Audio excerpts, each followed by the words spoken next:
Hey, peace and blessings, family. Look, y'all, I'm back up on this spiritual traditions, hearing about people's journeys, how they got into the tradition, particularly African spiritual traditions. And today I'm so blessed and so honored to be joined by my dear brother, Okewa. Okewa. Wow. All right, this dear brother, thank you so much for joining me. So, brother, where are you coming live to us from? Thank you for having me. First and foremost, I really, really appreciate it. I appreciate this outlet and it's needed. So I once again appreciate you. Thank you. I am tapping in from Atlanta, Georgia. So how did you get to Atlanta? So I got to Atlanta from Las Vegas. I was living in Vegas for 10 years. Okay. And I'm a professional dancer. So I was in Vegas performing that entire time. And during the pandemic and shortly after the pandemic, when things started to reopen and kind of get back to normal, I took that moment to kind of just jump off the porch and say, it's time for me to go to Atlanta and pursue television and film because I want to act on TV and film. So I said, you know what? I think now is the time. And I'm going to take it. So I packed my car up. I drove 2 days and we got here. So. Sorry about that. Sorry, go ahead. No, I was saying I packed my car up. I drove for 2 days and, we made it here blissfully. Okay. So you chose Atlanta because you want to get into film. So I know Yes. Tyler Perry Studios is there. And yeah. It's like Black Mecca and down there in Atlanta. Black Mecca, yeah. Black Hollywood. All the sound stages are here. The production companies are here. For those that are into the comic book world and Marvel Universe is here. So, wow. Yeah. Wow. So where are you originally from? So I'm originally from South Philadelphia, Pennsylvania, born and raised. I tell people all the time I was born there. I wasn't. I was raised there. I was born in Atlantic City, New Jersey. Atlantic City. Okay. Right on. Right on. So I was born in Atlantic City, New Jersey, in a car, right? And car broke down and here I come. I choose to enter the world, right? So born in Atlantic City, New Jersey, raised in Philadelphia. My entire tenure is in the city of Philadelphia. So right on. So let's back up a little bit. So you were born in Atlantic City, then you ended up in Philly. What was it like growing up in Philly? Like, was that the 90s? Was that what was that like in your adolescence years? So I grew up in Philadelphia. The 90s. I would say the 90s. Born in 1988. Grew up in Philadelphia in the 90s.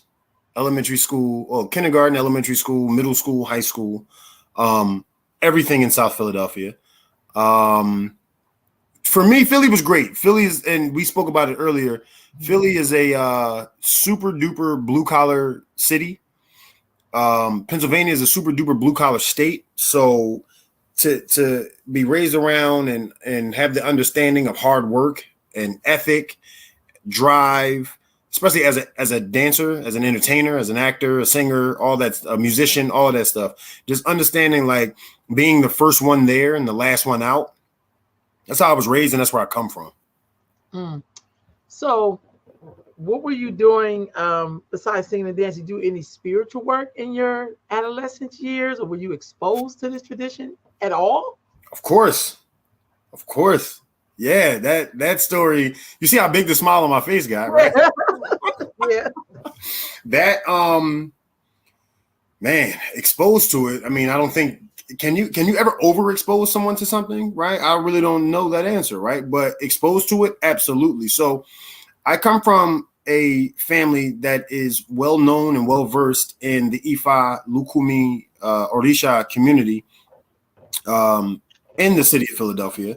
My grandparents are actually the eldest priest and priestess of the city of Philadelphia, with my grandfather being a chief Baba, a Babalawo, an Omo, which is child of Shango, and my grandmother being the eldest priestess of Philadelphia.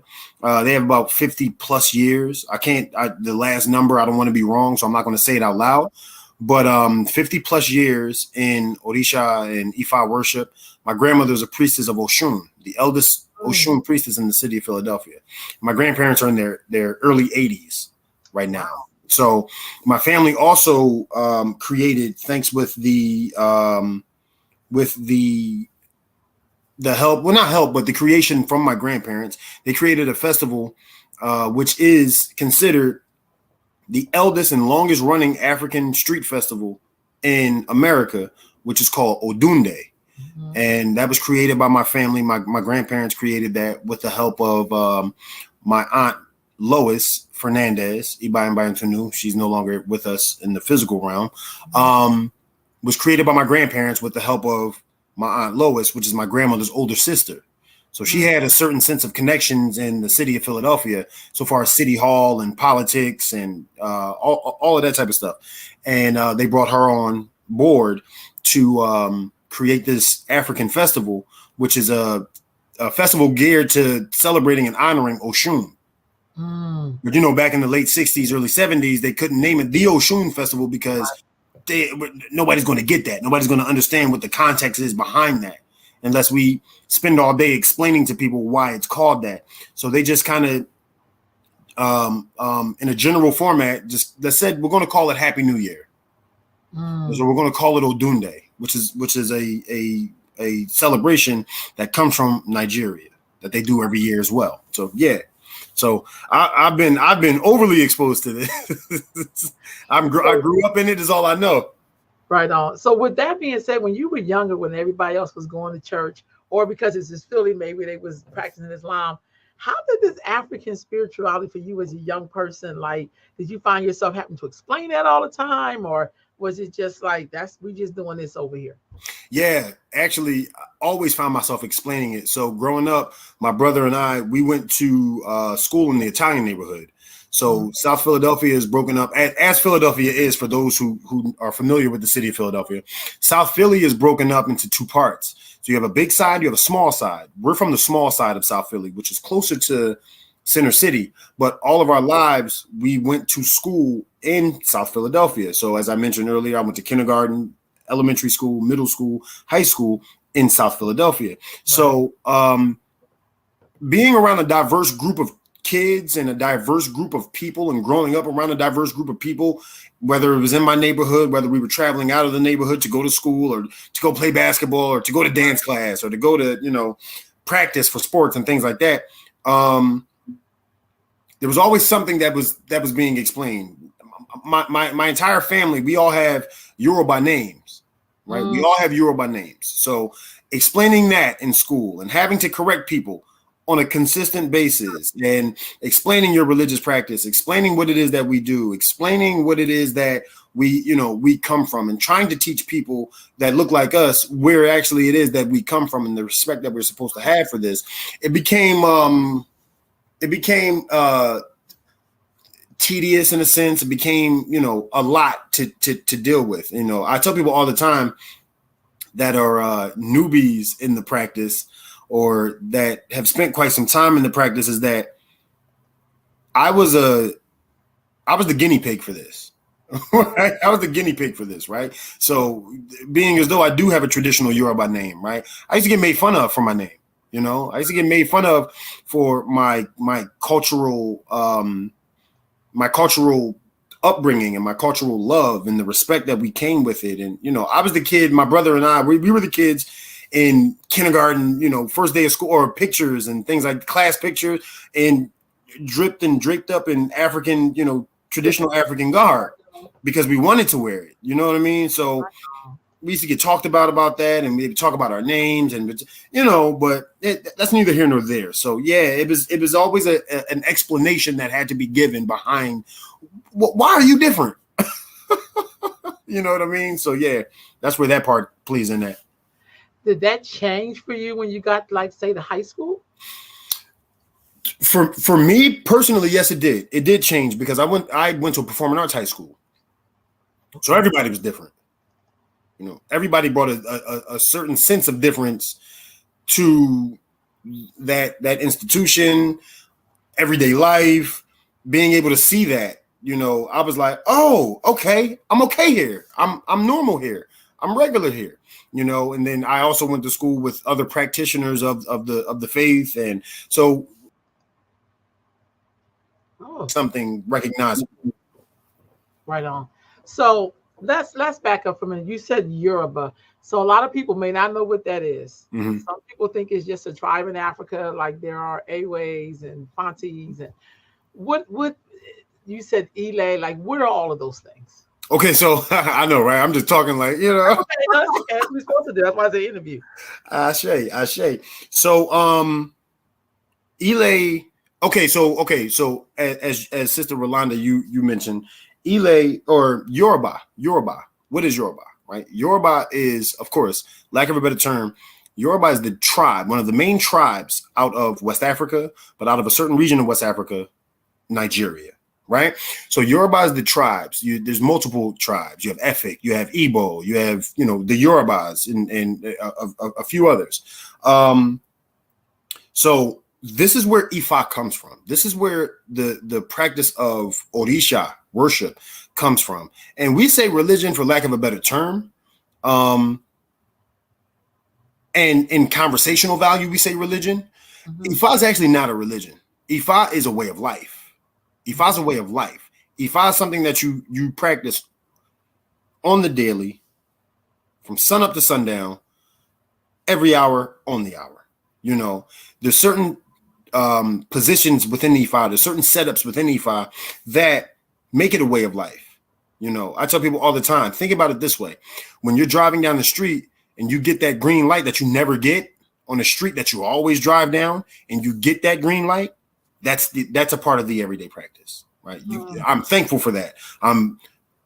Wow, Orishas, Olodumare, I never get this light. I'm always late to work. Thank you. You know what I mean? So in that sense, in that essence, that's how you are able to see the factor of it being everyday life. Gotcha.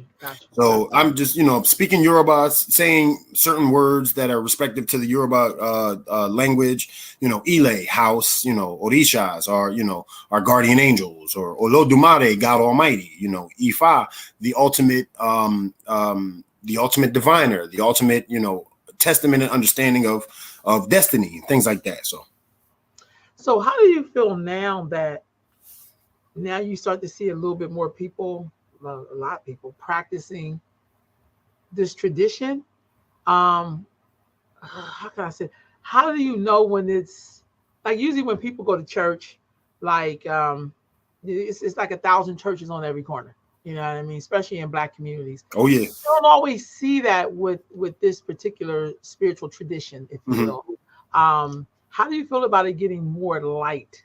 But we do have a lot of Ile Facebook, Yep. How do you feel about seeing people practice this tradition, but you don't necessarily always see where you can go and learn to practice it? Like when you join, it's churches everywhere. You can leave one church tomorrow, go to another church the next day. Yeah. But you can't always do that in African spiritual traditions. Yeah. So that's actually that's a really good one, because it's a lot more prevalent these days in certain places in the United States, right? Where, as I mentioned to you earlier, myself, my family, we were the guinea pigs for this, right? We kind of crept behind the wall and was like, yeah, everything's good, guys, come out. You know what I mean? So of course it's more prevalent. Everything in life is meant to change. Everything in life is meant to grow. Everything in life is meant to advance, right? And that's actually the point. That's the point of it. So to see the aspects of growth within, our way of life, our practice, is really, really beautiful to me. It's really, really great. Do we have them on every corner right now? No, but everybody starts somewhere. Everybody starts somewhere. Everybody starts at a specific spot to go to a specific spot and to continue to grow. So will it get there? Of course. Do we still have a lot of work to do? Yeah, we do. Certain practices many practices that we perform, and that we think, ways that we go about things and stuff like that, to the average eye, it's unorthodox. You know, it's very unorthodox. It's very unheard of. It's very I can't see that, or let me turn away, or let me no. That is our right to God. You know, that is our right to the Orisha. That is our right to Egun, our ancestors. And that's what they did. We're just kind of keeping it going. You know, we have to kind of stop looking at things as a people, right? As unorthodox and wrong and this and that and that and this. So if it was wrong, don't eat fast food anymore. You know what I mean? But for me, it's a beautiful thing to see because people, our people, we're getting back to what we were taken from. We're getting back to something that we probably should have been back to a long time ago. And we have an understanding and we're proud. We're proud. And to see that is a beautiful thing. You're like, okay, we got it right. We got it right. What is the connection between, you said Ifa and then you said Lukumi, and those are just two. Mm-hmm. What's the connection to those two? Like sometimes when you see people, either they're a staunch traditional, it's a word that they use when somebody believes in the way that you do it all the way from Africa. Is that Isheshe? And then there are people who are here, like in the United States, and they like, well, you got to factor in us being here in the U.S. and we do things a little differently. You know what I'm saying? Right. What's the connection between those two? And are there differences? And does the differences matter? Okay, so awesome. Yes, there are connections. Are they very much connected? Yes. So it's funny. I was in a car yesterday, and I was talking to my driver, and my driver is actually a religious historian. Right. He's in school right now for religious studies. And we were talking about Christianity. We were talking about Catholicism. We were talking about everything that falls under those lines. And of course, Ifa came up, Lukumi came up, just Orisha worship in general came up. And it was a great conversation we were having. What I explained to him is that when you go outside and it's raining, right? When you go outside and it's raining, we use a certain tool to protect us from the rain, right? That tool is called an umbrella, right? And when you open the umbrella, it's protecting you from getting soaking wet. Right. Okay. Now, when you watch the motion, when you watch the usage of the umbrella, when you watch it, what are you watching? You're watching the water fall from every part of the circumference of an umbrella, right? You're watching the water fall from every single part of that circle that creates an umbrella, right? I tell people all the time, Ifa's the umbrella, right? Ifa's the umbrella. When you open that umbrella and the water begins to fall, those are all of the different denominations that fall from the side of the umbrella. So you have Lukumi, you have Santeria, you have Voodoo, you have Vodun, you have 21 Division, you have Akan tradition, you have Asar Set, the list goes on. The list goes on, right? So that's the connection. Ifa is the umbrella, as I always tell people. Everything else that fall off of the umbrella, which is that water in that sense, right? You use that analogy. Yeah. That are the different denominations of what Ifa has solidified, right? And that comes through different, the transatlantic slave trade and what we experienced in that time. And so that all comes from, all of that type of situational issue that we dealt with as a people. But that's what Ifa is. That is the connection. There are a lot of connections. I don't think anyone's worship in that style or in the practice is bigger than the next. I don't. Number one. Number two, African Americans, or as my family would say, Africans in America. Right. We continued what it was that we were taken from. We just continued it. Was it different? Of course it was different. Why? We didn't have the resources we were privy to back in the homeland. Okay. So in understanding not having those resources and understanding not having certain tools, right? We still continued it. Right. That's the beauty of black folks, right? Continue it. We'll figure it out. Right. We'll figure it out as they did. So in figuring it out, Africans here in America figured out how to keep theirs. Caribbeans figured out how to keep theirs and how to work it from that angle, right? The Spanish figured out how to keep it and work it from that angle. Mm-hmm. The only difference is physical practice or physical tools, physical items, right? I didn't have in Cuba, we didn't have access to obiabata, cola nut. Right. We didn't have access. It doesn't grow there. What's the next thing? What's the next thing that I can use in order to continue my divination process, to get an answer that I need, to get clarity, to get understanding? What's the next thing close to an obiabata cola nut? A coconut. Cool. Let's go get it. Let's use that. I know. It's the same. It has the same feel. It's a very similar texture. All of that. We can use that. So there are a lot of similarities. I think people get to a point where some thought processes are, this is better than this. African Americans here came with the Lukumi understanding. It's not until later when we found Isheshe style Ifa. Gotcha. Are there similarities between Isheshe and, say, Christianity? The way Black people do it in America? Of course. Oh my God, yes. Of course. Which now I could be responding biased a little bit, but of course there are. Number one. Number two, a lot of that practice comes from us. It comes from Isheshe. It comes from what it is that we believe in and what we practice. A lot of difference, but a lot of that comes from how we practice and how we worship. So there's so many similarities. I mean, the Holy Ghost is, off the rip. What's the Holy Ghost? The Holy Ghost is somebody getting possessed, speaking in tongues, is somebody speaking a language that is a very sacred language, but it does mean something. When you hear it, you understand the power of it. You know what I mean? Us going up to a person and speaking to them in a religious format when possession happens and that ain't nothing but the Holy Ghost. So yeah. So have you seen Woman King yet?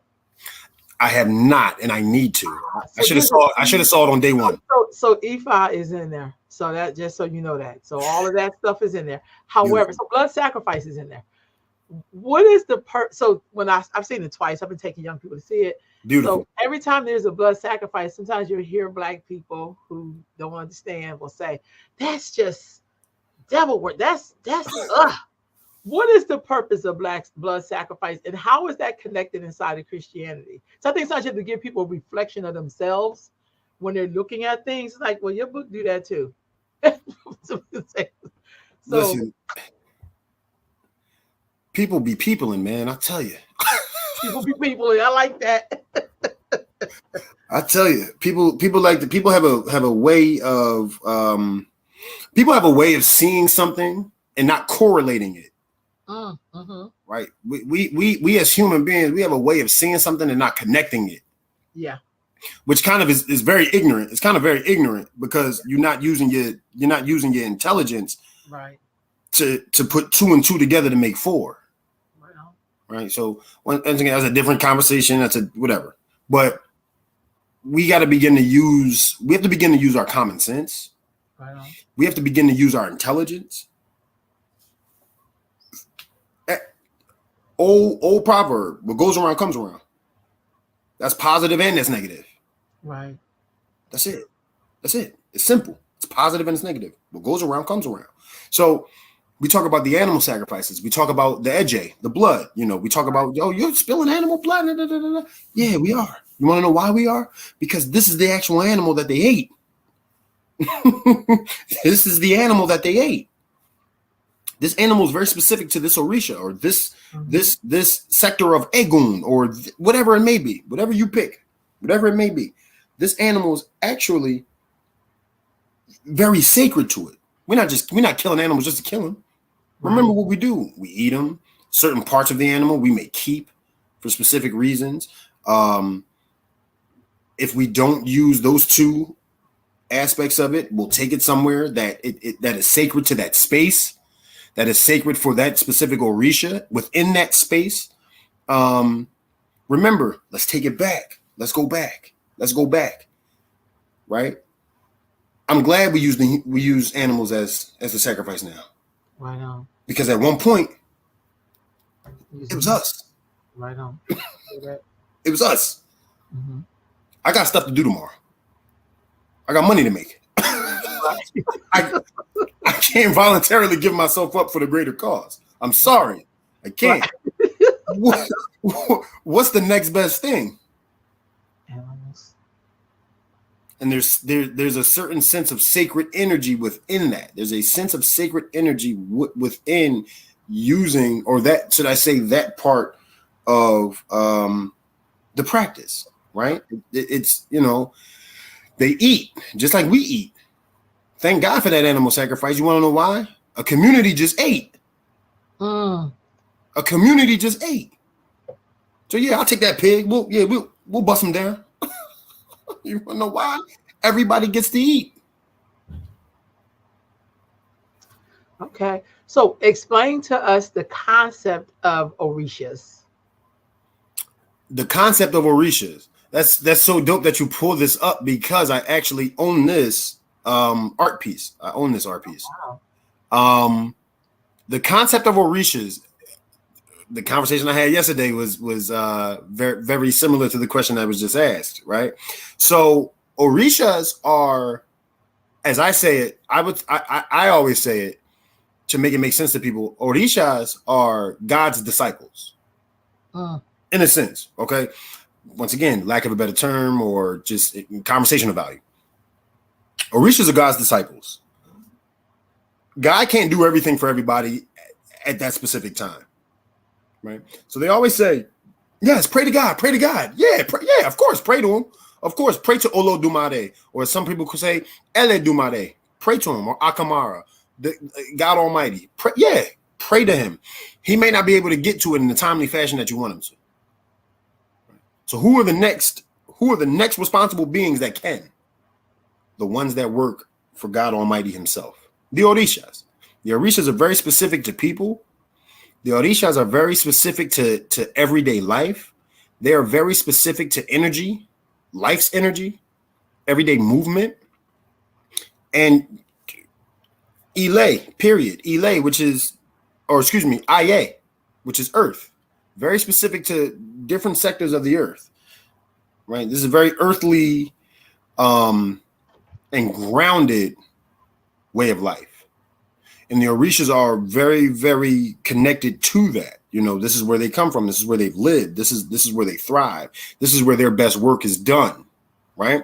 And the Orishas, each Orisha that people see pictured here, have specific jobs for specific reasons, for specific tasks, for specific destinies, right? They each have a job.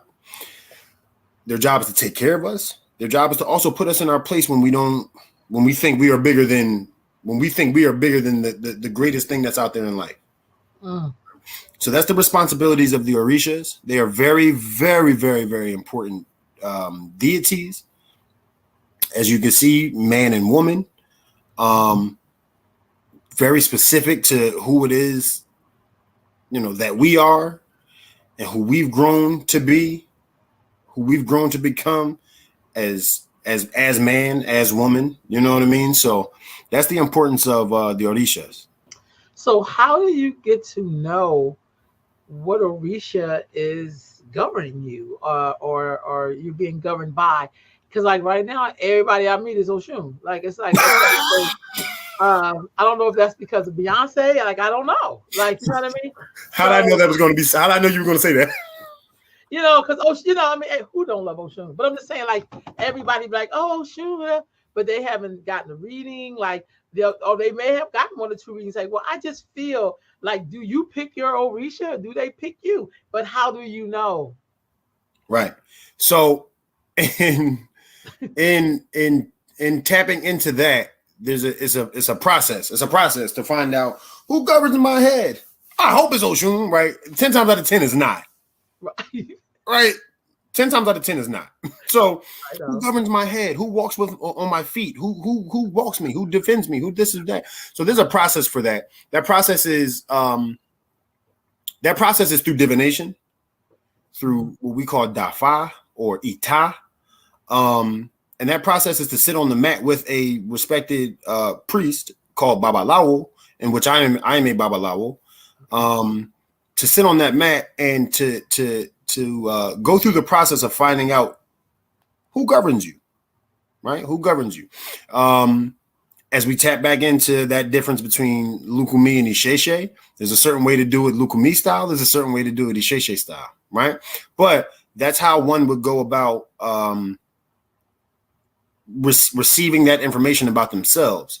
And a lot of people always want to know it before the time comes, so that they can better assess their life. They can better live their life, right? So it is very important. Also understand that you may get a general reading on who yours is, on who governs your OD. When the time comes for you to really take the next steps, that might change. Mm-hmm. So you thought it was Oshun today, tomorrow it could be Oya. You know, she was walking you to Oya. Okay. Okay. You know, so why is it important to have readings done by a Babalawo to find out this information? So it's very, very important to have readings done by Babalawo, because we all come to Ile Aye. We all come to Earth with a specific task. We come to Earth with a specific task, with specific jobs. And we're all here for a reason, right?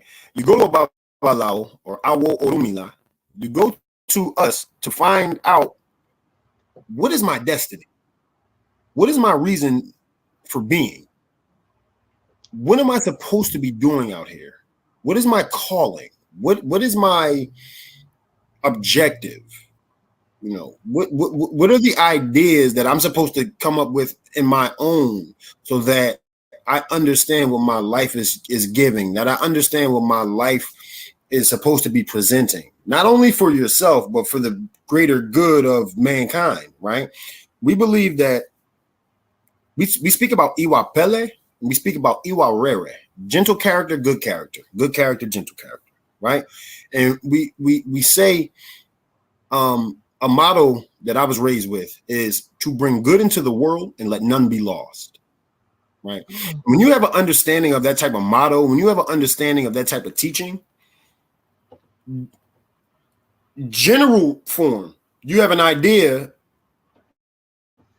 of my purpose here on life or in life. Okay, cool. So I'm here on Earth. I understand what my purpose is. I understand. And if I don't, I need to go and seek help or seek that understanding from a Babalawo.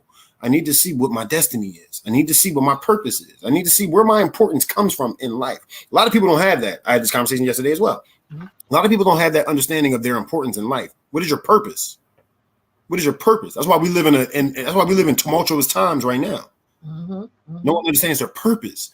What is your purpose? That's the importance of sitting with a Babalawo. Okay.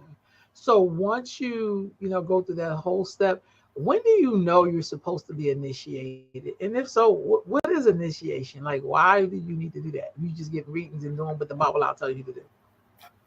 Some people do. Some people get readings, they doing what the Babalawo tell them to do. Some people is really hitting them and it's touching them, and they like, you know what? It's my time. Or Orisha has come to them. Egun has come to them. The ancestors, right? Some people may say Olodumare came to me and really, really, really reassured it for me. Right? Okay, great. Now do it. Let's go. Let's do it. Right? Let's do it. You're putting yourself in understanding that motion and understanding that movement.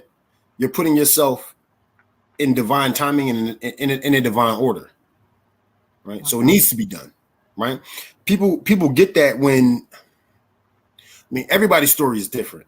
Everybody's story is different. Mine, I needed it. And there was a series of readings I had gotten. There was a series of work that I had gotten or that I had done and things like that, that kind of reassured that, hey, brother, it's the clock is on. It's go time. Let's go. So I think when it really hits set person, you know it, and that's when you jump with it. And that's when you go with that. You go with your feeling. Some people say that your gut feeling, that's when you go with it. Right on. Is there what do one do if, say, if you got a reading and you've been getting readings, and then you realize the person who gave you the reading wasn't really ordained to do the readings? Mm-hmm. Does it make all of that stuff null and void, or do you? Because sometimes I talk to people, they've had like bad experiences, and Mm-hmm. then they like done on a tradition, like like in church, if you have a bad preacher, you go to another damn church. You know what I mean? You don't be like, I'm done with Jesus. Like, I don't.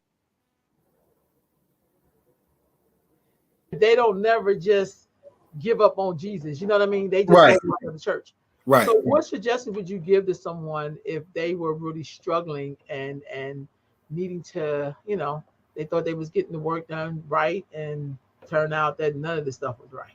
So that was great question right there, because a lot of people need to a lot of people have fallen victim to that, and a lot of people need to understand that it's not a rush.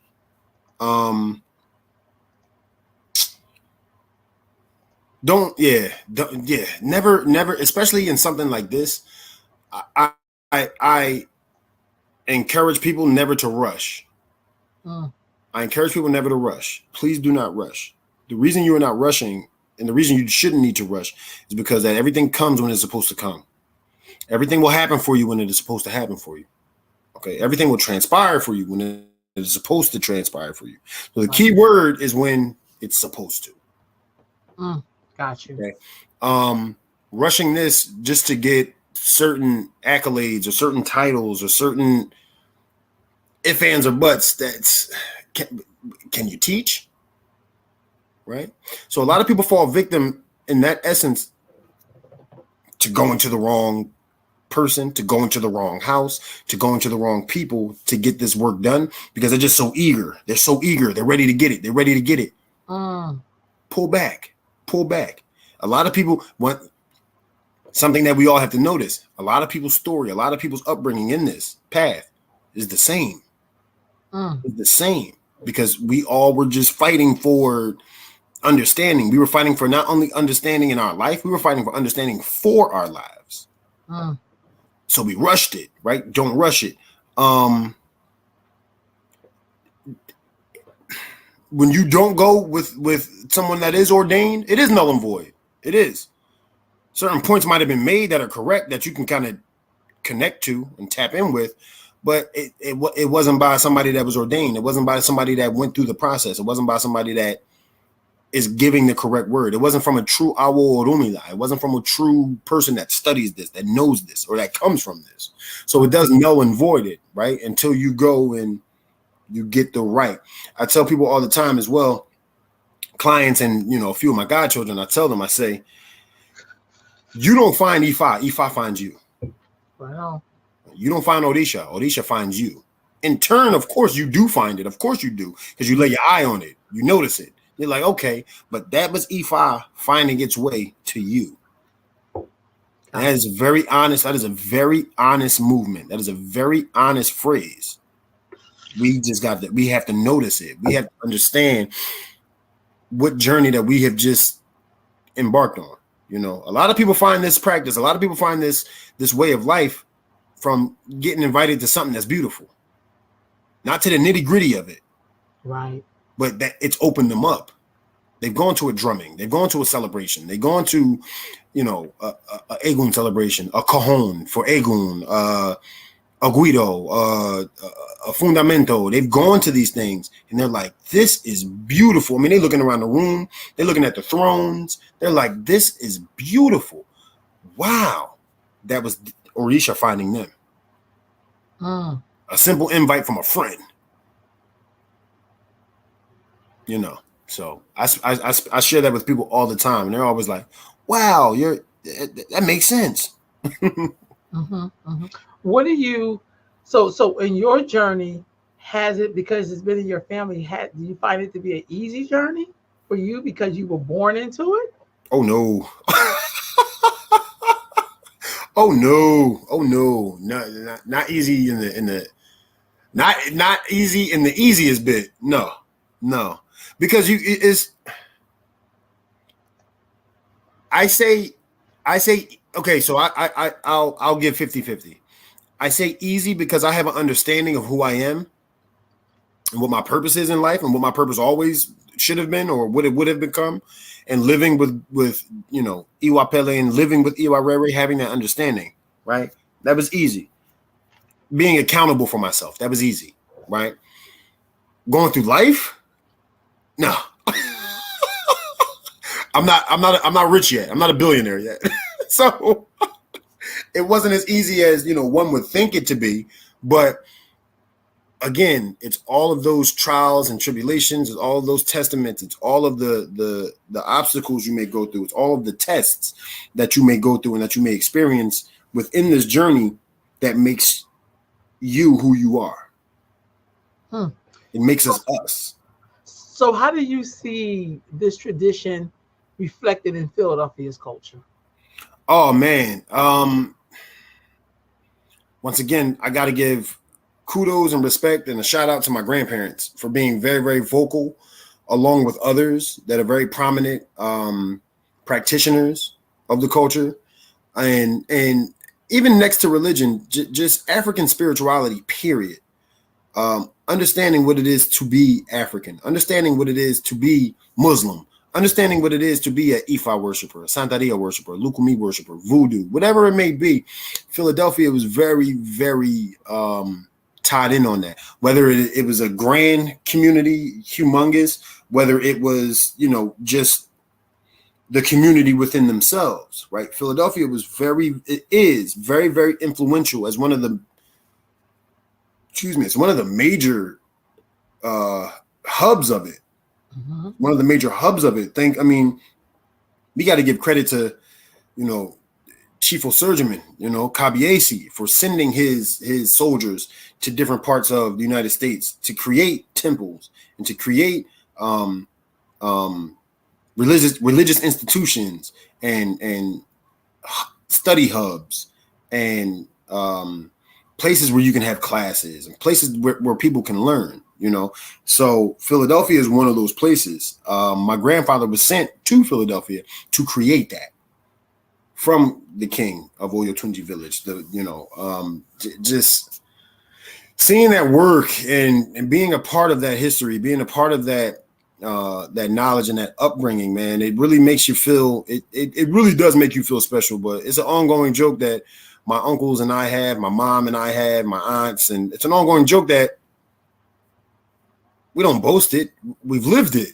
I mean, a lot of times I don't know that I'm the big guy in the room. I'm just here. I'm here for the festivities. I'm here to work. I'm here to, pay my due diligence and things like that. So Philadelphia is major. So there is a king in America, like from Africa, or when you say Olatunji village in South Carolina, like what? Tell us about that lineage a little bit. So got to give a shout out to Oyotunji village in South Carolina. Oyotunji village, Chief Surgeon Adefumi, or as many called him affectionately, Kabiesi, was very pivotal in North America, right? Very pivotal in America so far as bringing Yoruba culture to the States and understanding what it was that our people needed, right? This is back in the days of, major cultural upbringings, right? The Black Panthers, right? You have the Nation of Islam's, the Fruit of Islam's. You have, all of these, pro-Black teachers and thinkers and things like that. This is when that came up. So he's very influential for bringing the African understanding of what Ifa is, of what Orisha worship is, to America, to the States, more in New York, East Coast, down South. Very, very influential in doing that. He created the first American Yoruba village here in the States, right? and they are still thriving today. They are still doing major work. They are still very influential. Because of them, other institutes have been opened, and other elays and religious temples have been opened and created and still thriving today. So we all always have to give credit to, or Surgeman, credit to, Baba Kabiesi, Chief. Is that him right there? Ashe. Right Yes, on, yes. right on. Yes, indeed. So he was the king in the village in South Carolina. Yes. So Okay. he's the first African American to go to Cuba and make Orisha. Got you. Okay. Okay. Yeah. Okay. So then your grandfather worked with him. Yep. Okay. Very close, very like right hand man. Okay. And then he left and came back up to Philly, or just picked Philadelphia to come in? That part of the story, I don't know how and why he ended up in Philadelphia. I think it's because he was sent to Philadelphia. But my grandfather's from North Carolina, and then I always say my grandfather's from two places: North Carolina and New York. He got connected, and they became, working partners, and people were sent to different sectors of the United States, and he ended up in Philadelphia, and then he met my grandmother. One thing led to another. That was all she wrote. And here we are, this influential Philadelphia family in Orisha worship. Right on, right on. So that makes sense, because that's part of the migration pattern, to be honest with you. Yep. Coming from, I know my dad's people are from South Carolina, my mom's people from Virginia. That's the migration pattern. That's how they ended up in Philly. Yep. So thank God. That's beautiful. That's beautiful. Oh yeah. Do you ever go back to Olatunji Village? I have not been to Olatunji Village since I was, I want to say maybe like 5 or 6. Okay. 5 or 6. And the only reason I haven't gone back is because I travel myself, as a professional dancer, as a choreographer, teacher, artist. I travel myself, so I go where the money is. But I will get back to Olatunji, especially now. I'm a lot closer, living here in Atlanta, Georgia. So I need to go and pay my respects and pay some homage there, and just be amongst a lot of the brothers and sisters that I know, and a lot of the elders that I've heard of. Right on, right on. So your dancing, is that a reflective of your spiritual belief? Wow, that was a good question. Yes and no. More of a percentage of it for me is a reflection of my spiritual upbringing, my belief. Reason being is because I came from acting into dance. So I did musical theater, which has a dance component. And my choreographers and my teachers, directors, they saw something good in me, and they were like, "Yo, you should give this a shot." And I was like, "No, no, I'm not. I'm a thespian. I am an actor. I'm an actor. I'm an actor. I don't want to, dance. Dance took me and said, 'Come here, boy. I got you.'" And for me, dance was always something very, very like intriguing and interesting, because as an actor, to make people feel a certain emotion, you can hear us. Right. We're talking, right? We're doing a dialogue. We're doing a monologue. We're doing, we're sharing whatever the story is about, right? Verbally. Dancers, no. They're doing that through movement.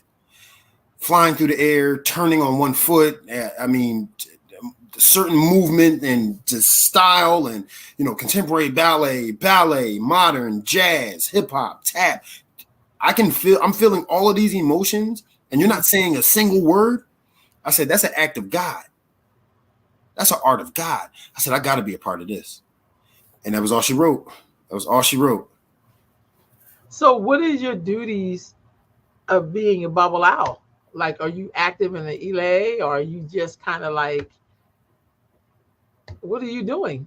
No, I'm floating with it. No, I'm playing. No. I'm kidding. I am an active Babalao. I'm an active, I'm a very active Babalao. I'm a traveling Babalao. I mean, for those of you who are watching, and for if Orumila did not stay in one place. Orumila is the man who speaks multiple languages. He is the man who knows, he understands everything and everybody, and he traveled. He was a nomad. Olumila traveled. So I think that is it's a plus for me, right? To have that energy and to come with that spirit already before becoming Babalawo, and then understanding that he was a man that traveled to many places. I'm like, oh wow, that makes sense. I've traveled to many places as a professional dancer, whether it be Europe, Africa, whether it be here in the States. I've traveled all of these places, and I've worked Ifa in a lot of these places, whether it was for myself, whether it was for clients or my godchildren. I have worked Ifa in all of these different places, and I give so much thanks for that. But yes, I'm a very active Babalawo throughout the United States. Not only am I a Babalawo, I'm Omo Agayu. Aganju is my father. Oshun is my mother, right? And I'm also what you call a tambolero or an Omo Anya. I am a initiated bata drummer. So I play the sacred bata drums, which are called Anya or Fundamento. It's a set of three, right? 3 bata drums. You have the mother drum, you have the father drum, and you have the baby drum. The Iya is the mother. The father is the Itotele. The baby drum, the child, is called Okonkolo. So I am a pretty well-versed drummer. And I mean, you name artistry, I do it, So, and it all ties into being a Babalawo. It all ties into being a solidified worshiper and high priest of this faith. Right on, right on. So if someone was interested in learning more about this, what would you tell them to do? Would you ask them to seek out first before getting on this path? Wow. What would I tell them to do? Man, it's a lot. We'd be here for another 30, 45 minutes. That's a lot. As I mentioned earlier, a lot of people,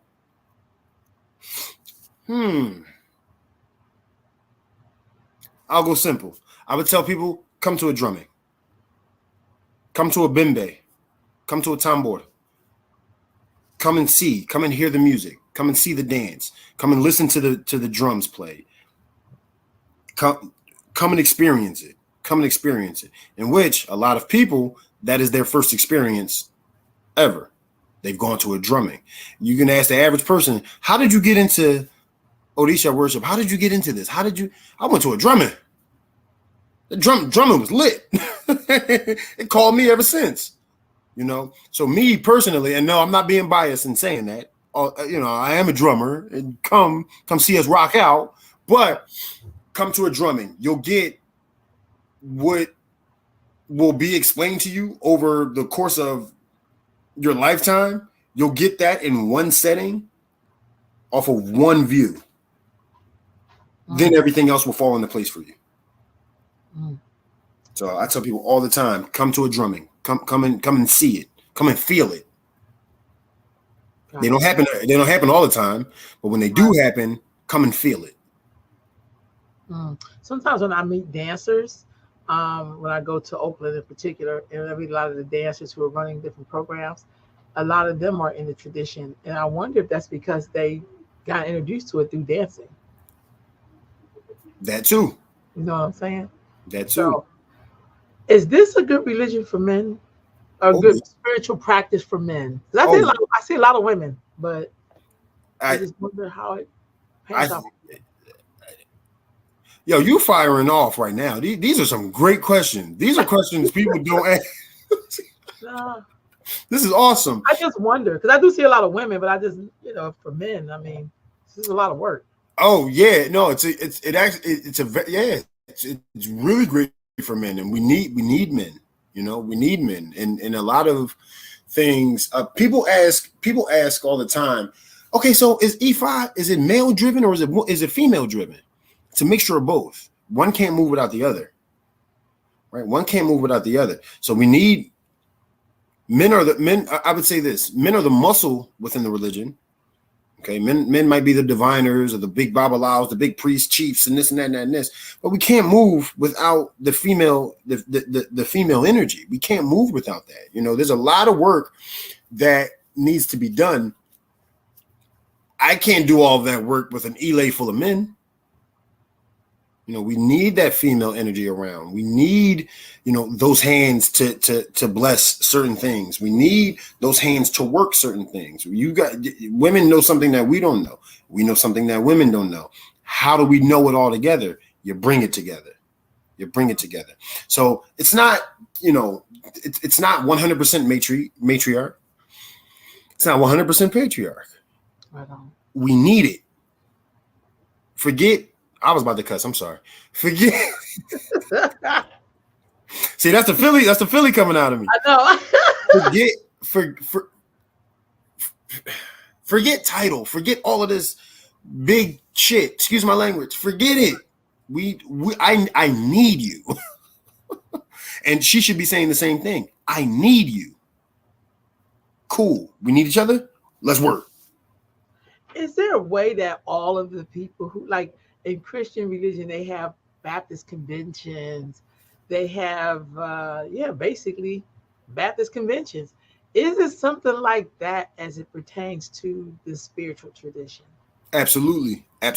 So, bringing it back full circle again, understanding the festival that my grandparents created, Odunde, right, in the city of Philadelphia, the eldest running, still active African religion in the United States, right? You have that. Even in Africa, you have many, religious celebrations that happen at certain times of the year. Here in Atlanta, Georgia, we have a humongous one coming up this weekend called Oshun Festival. And it's been going on for 10 plus years, right? So we have that coming up. We actually were very, very busy this past weekend with a couple of festivals. We have a festival in New York City. Shout outs to Baba Sekou Olaje and 256 Healing Arts in Brooklyn, New York. They do multiple festivals a year. Few of his godchildren host a festival in at the end of October, another Oshun festival. So it's everywhere. It's everywhere, and I always encourage people to just kind of do your research or get it from word of mouth. Be serious about it, so that you can actually go. They post it, it's happening, right? So I encourage people to always get the information. I encourage people to come and, show up, especially this weekend. This weekend is going to be incredible here in Atlanta, Georgia, with Oshun Festival, which is a legendary festival here in the city of Atlanta. And it's a sight to see. It's a sight to see. It really is.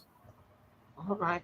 So what would be your closing remarks for the people that's been listening to you, and what closing remarks do you have for them, and where can people contact you?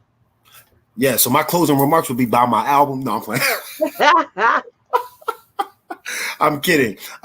So first and foremost, people can find me on all social media handles. Instagram is at Diddy_Dominguez, DIDDY_DOMINGUEZ, Diddy_Dominguez. Please follow me on Instagram. You can follow me on Facebook at Okewa Garrett. My name's right here, so you guys can just catch it off of the tag on my screen. Twitter. No, I'm not on Twitter. I am on TikTok. You can go on TikTok and catch me at Diddy Dominguez again. And what else? Yeah, that's it. I'm active on all of my social media. So, a lot of religious material, a lot of, celebratory material that I post, and it's beautiful. So I think everybody would like that, and we'll really take a lot from it and learn a lot from it. But I want to thank you, Sister RoLanda, for having me on here and picking my brain and asking incredible questions. Oh yeah, it's me singing. Hey, so you sing as well? I do. I'm what you call an akpon or an oni kankan. Yep. So I thank you for having me on this platform. This is incredible. I would love to do more things like this, and you came at the perfect time to ask me to be a guest. So thank you. Everybody, once again, bring more good into the world, let none be lost. We're in difficult, crazy times right now. Still, you would think it gets better, but life just gets lived. Right. That's a good one. Don't go anywhere. Y'all, thank you so much for joining me. And I'll be back at y'all next week. Peace, y'all. Peace, y'all.